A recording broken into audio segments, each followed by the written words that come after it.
จุดชมวิวจุดเด่นที่สุดอยู่ในคอนประเภทตอนนี้คือว่าเขาถึงสลาน้ำตกตาดคดประเภทเดียว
สู้นั่นแหละสู้นี่รอดิ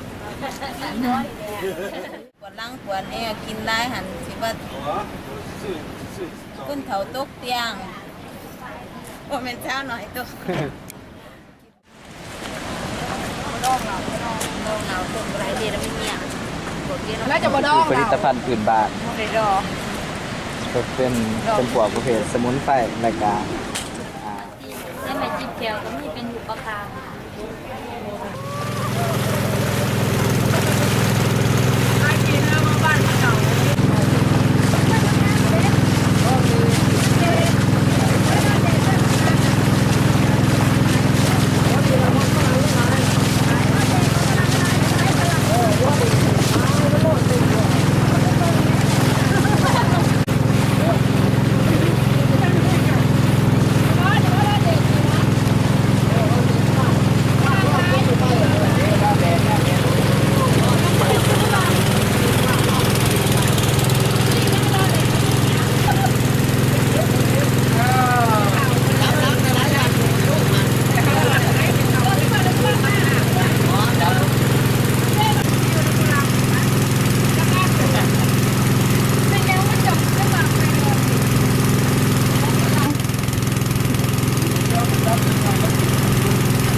เรื่องเลยได้ดูบ่ได้กินเนาะยังไหวเลยยุ่ง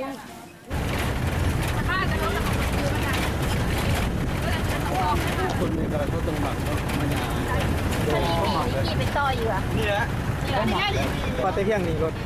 ก็ไปในแม่นยางเนาะถึงจุดหมายแล้วก็คือน้ำตกตาดดีทีก็คือสมพมิตรนั่นเองขายด่วนนี้ขายด่วนนี้ขายด่วนนี้